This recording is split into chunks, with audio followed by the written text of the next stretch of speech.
mi hi lei chunga nang long na si nan kan nem na mui mai thu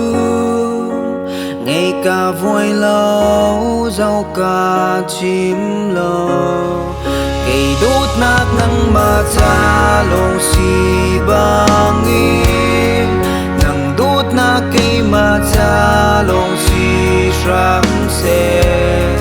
ding nu xin khắc chăm nắng châu lại nạp ti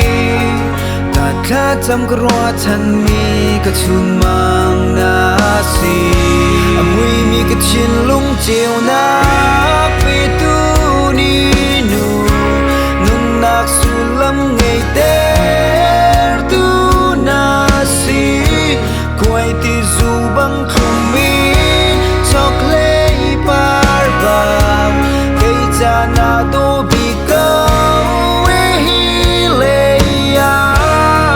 zan ar fi le kapan nama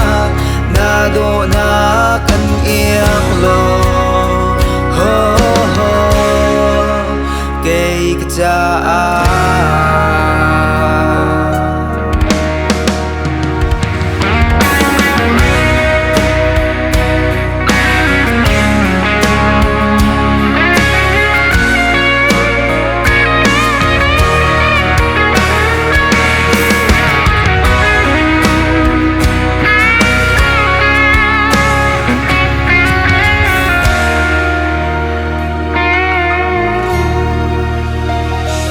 beat me,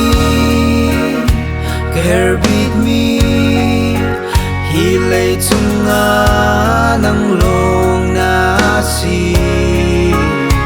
nan kan ne na mui vai thu ngày cả vui lâu dâu cả chim lo ngày đốt nát nắng mà cha lòng si bang in nang đốt na cây mà cha lòng si ram se ding nu xin khắc chăm nang châu lại nạc ti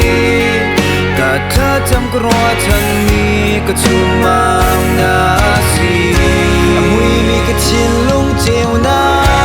về tu ni nu nun nak sulam ngày ter tu